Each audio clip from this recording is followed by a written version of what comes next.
반가 반가. 오늘 금요일입니다. 이제 오늘만 지나면 이제 내일은 이제 주말이죠.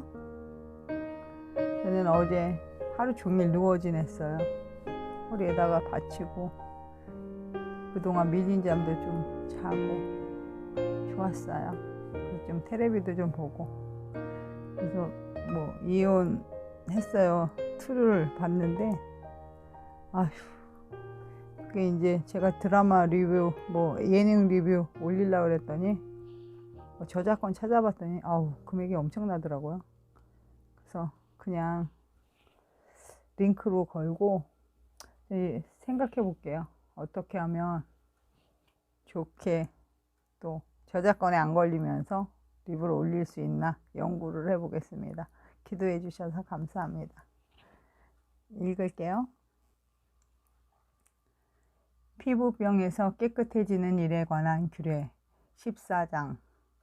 여호와께서 모세에게 말씀하셨습니다. 이것은 위험한 피부병에 걸렸다가 나은 사람에 관한 가르침이다.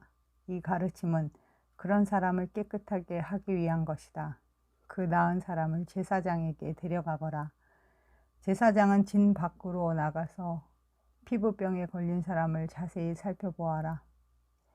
제사장은 피부병이 나았는가를 살펴보아라. 만약 나았으면 제사장은 그 사람을 깨끗하게 하는데 살아있는 깨끗한 새 2마리와 백향목과 진홍색 실한 뭉치와 우슬초를 가져오게 하여라. 제사장은 새 1마리를 생수가 담겨있는 오지 그릇 위에서 잡게 하여라. 그런 다음에 제사장은 아직 살아있는 남은 새와 백향목과 진홍색 실과 우슬초를 가져다가 그것들을 방금 잡은 새의 피에 담가라. 제사장은 그 피를 피부병에 걸렸던 사람에게 7번 뿌려라. 그리고 그 사람을 깨끗하다고 선언하여라. 그런 다음에 제사장은 들판으로 나가서 살아있는 새를 날려보내라.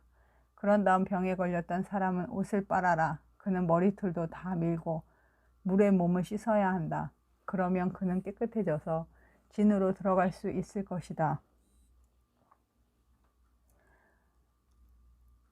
그러나 진으로 들어간 뒤에도 그는 7일 동안 자기 장막 밖에 머물러 있어야 한다. 7일째 되는 날 그는 머리털을 다 밀어야 한다. 머리털뿐만 아니라 턱수염과 눈썹까지도 밀어라. 자기 옷을 빨고 물에 몸을 씻어라. 그러면 그는 깨끗해질 것이다. 8일째 되는 날 피부병에 걸렸던 사람은 흠없는 수량 2마리와 흠없는 1년 된 암양 1마리를 가져오너라. 그는 또 곡식 제물에 쓸 기름을 섞은 고운 가루 10분의 3 에바와 기름 1록을 가져오너라. 제사장은 그 사람을 깨끗하다고 선언하여라.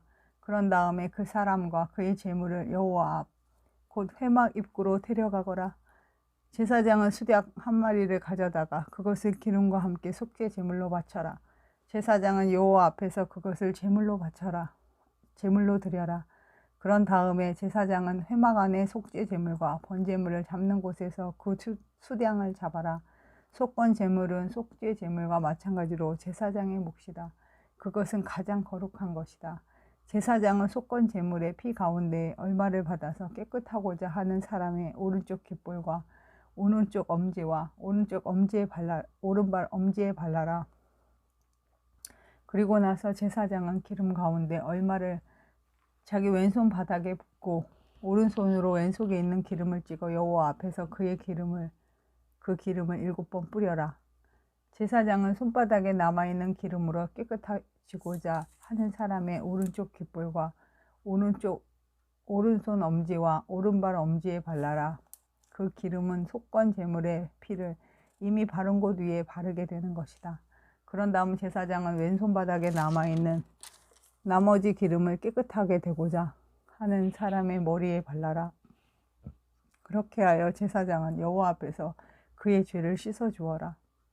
그런 다음에 제사장은 속죄 제물을 바쳐라. 그것으로 부정하게 되었다가 깨끗해지고자 하는 사람의 죄를 씻어라. 그리고 나서 제사장은 번제물로 바칠 짐승을 잡아서 제단 위에서 번제물과 곡식 제물을 바쳐라. 그렇게 하여 그 사람의 죄를 씻어주면 그 사람은 깨끗해질 것이다. 그러나 병에 걸렸던 사람이 가난해서 그런 제물을 바칠 형편이 되지 못하면 속건 제물로 수량 한 마리를 가져오너라. 그것을 여호와께 바치면 제사장은 그 사람의 죄를 씻어 깨끗하게 해줄 것이다. 그리고 그 사람은 기름을 섞은 고운 밀가루 10분의 1 에바도 가져와야 한다. 그것은 곡식 제물로 바칠 것이다. 그는 또 기름 한 녹도 가져와야 한다. 그는 또 형편이 되는 대로 산 비둘기 2마리나 집 비둘기 새끼 2마리를 가져와야 한다. 한 마리는 속죄 제물로 바칠 것이요 다른 한 마리는 번제물로 바칠 것이다. 8일째 되는 날 그는 그것들을 회막 입구에 있는 제사장에게 가져와서 여호와께 바쳐야 한다. 이것은 그가 깨끗하게 되기 위한 것이다. 제사장은 속건 제물과 기름 한 녹을 가져다가 여호와께 제물로 드려라.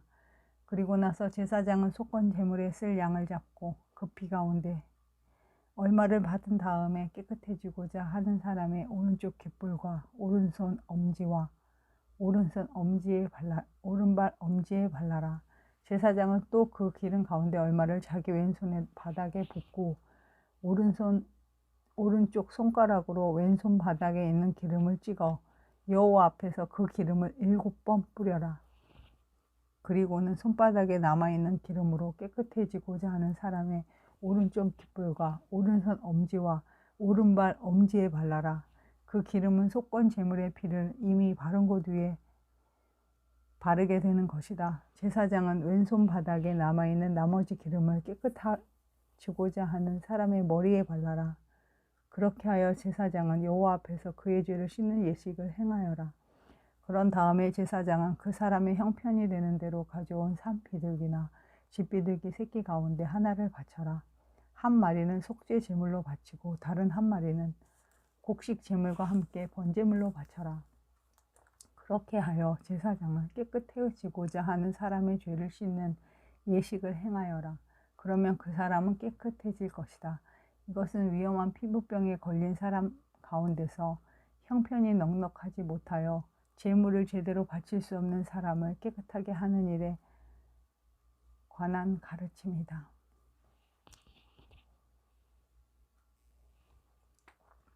곰팡이에 관한 규례. 여호와께서 모세와 아론에게 말씀하셨습니다. 나는 가나안 땅을 너희에게 소유물로 줄 것이다. 너희가 소유하는 그 땅에 들어갔을 때 누구의 집에서든 곰팡이가 생기면 그 집주인은 제사장에게 가서 내 집에 곰팡이 같은 것이 생겼습니다 라고 말하여라. 그러면 제사장은 사람들에게 그 집을 비우라고 명령하여라. 사람들은 제사장이 그 집에 들어가 곰팡이를 자세히 살펴보기 전까지 그 집을 비우라.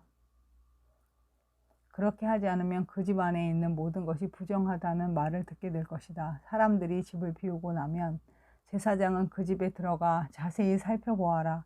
제사장이 곰팡이를 살펴볼 때 만약 집 벽이 곰팡이가 나서 푸르스름하거나 붉으스름한 얼룩이 있고 그 부분이 다른 부분보다 오목하게 보이면 제사장은 집 밖으로 나가서 7일 동안 집을 잠가두어라. 7일째 되는 날 제사장은 다시 돌아와서 그 집을 조사하여라. 만약 곰팡이가 집 밖에 퍼졌으면 제사장은 사람들에게 명령하여 곰팡이가 난 돌을 빼내게 하여라. 빼낸 돌은 성 밖에 부정한 곳에 버려라. 그런 다음에 집 안 전체를 닦아내게 하여라. 집안을 닦을 때 벽에서 떼어난 흙은 성 밖에 부정한 곳에 버려라. 그리고 집주인은 벽에 새 돌을 채워놓고 벽을 새 흙으로 발라라. 돌을 빼내고 새 돌을 채워놓고 흙을 바른 뒤에도 집안에 곰팡이가 다시 생기면 제사장은 다시 돌아와서 그 집을 자세히 조사하여라. 만약 집에 곰팡이가 퍼졌으면 그것은 집에 퍼지는 위험한 곰팡이다. 그 집은 부정하다. 그러므로 집주인은 집을 헐어버리고 모든 돌과 흙과 나무를 성 밖에 부정한 곳에 내다 버려라. 누구든지 그 집을 잠가 두었던 기간에 들어간 사람은 저녁 때까지 불정할 것이다. 누구든지 그 집에서 음식을 먹거나 자리에 눕는 사람은 옷을 빨아라. 만약 제사장이 다시 와서 조사했는데 곰팡이가 집안에 퍼지지 않았으면 제사장은 그 집을 깨끗하다고 선언하여라. 이는 곰팡이가 없어졌기 때문이다. 집을 깨끗하게 하기 위해서 제사장은 새 2마리와 백향목과 진홍색 실 한 뭉치와 우슬초를 가져오너라. 그리고 새 1마리를 생수가 담겨있는 오지 그릇 위에서 잡게 하여라. 그런 다음에 제사장은 살아있는 남은 새와 백향목과 진홍색 실과 우슬초를 가져다가 그것들을 방금 잡은 새의 피와 생수에 찍어라. 제사장은 그 피를 그 집에 7번 뿌려라. 이처럼 제사장은 새의 피와 생수와 살아있는 새와 백향목과 우슬초와 진홍색 실 뭉치를 가지고 그 집을 깨끗하게 하여라. 그리고 살아있는 새를 성에서 들판으로 날려보내라. 그렇게 그 집의 죄를 씻는 예식을 행하면 그 집은 깨끗해질 것이다. 이것은 모든 피부병, 곧 옷과 집에 생기는 곰팡이와 부스럼과 뾰루지와 얼룩이 언제 깨끗하고 언제 부정한가에 관한 규례이다. 이것은 온갖 피부병에 관한 가르침이다. 아멘. 기도하겠습니다. 제사장은 집 밖으로 나가서 7일 동안 집을 잠가두어라. 7일째 되는 날 제사장은 다시 돌아와서 그 집을 조사하여라.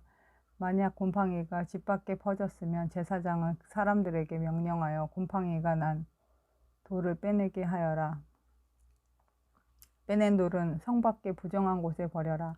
그런 다음에 집 안 전체를 닦아내게 하여라. 집안을 닦을 때 벽에서 떼어난 흙은 성 밖에 부정한 곳에 버려라. 그리고 집주인은 벽에 새 돌을 채워놓고 벽을 새 흙으로 발라라. 돌을 빼내고 새 돌을 채워놓고 흙을 바른 뒤에도 집안에 곰팡이가 다시 생기면 제사장은 다시 돌아와서 그 집을 자세히 조사하여라. 만약 집에 곰팡이가 퍼졌으면 그것은 집에 퍼지는 위험한 곰팡이다. 그 집은 부정하다. 그러므로 집주인은 집을 헐어버리고 모든 돌과 흙과 나무를 성 밖에 부정한 곳에 내다버려라. 누구든지 그 집을 잠가 두었던 기간에 들어간 사람은 저녁 때까지 불정할 것이다. 누구든지 그 집에서 음식을 먹거나 자리에 눕는 사람은 옷을 빨아라. 만약 제사장이 다시 와서 조사했는데 곰팡이가 집안에 퍼지지 않았으면 제사장은 그 집을 깨끗하다고 선언하여라. 이는 곰팡이가 없어졌기 때문이다. 집을 깨끗하게 하기 위해서 제사장은 새 2마리와 백향목과 진홍색 실 한 뭉치와 우슬초를 가져오너라. 그리고 새 1마리를 생수가 담겨있는 오지 그릇 위에서 잡게 하여라. 그런 다음에 제사장은 살아있는 남은 새와 백향목과 진홍색 실과 우슬초를 가져다가 그것들을 방금 잡은 새의 피와 생수에 찍어라. 제사장은 그 피를 그 집에 7번 뿌려라. 이처럼 제사장은 새의 피와 생수와 살아있는 새와 백향목과 우슬초와 진홍색 실 뭉치를 가지고 그 집을 깨끗하게 하여라. 그리고 살아있는 새를 성에서 들판으로 날려보내라. 그렇게 그 집의 죄를 씻는 예식을 행하면 그 집은 깨끗해질 것이다. 이것은 모든 피부병, 곧 옷과 집에 생기는 곰팡이와 부스럼과 뾰루지와 얼룩이 언제 깨끗하고 언제 부정한가에 관한 규례이다. 이것은 온갖 피부병에 관한 가르침이다. 아멘. 기도하겠습니다.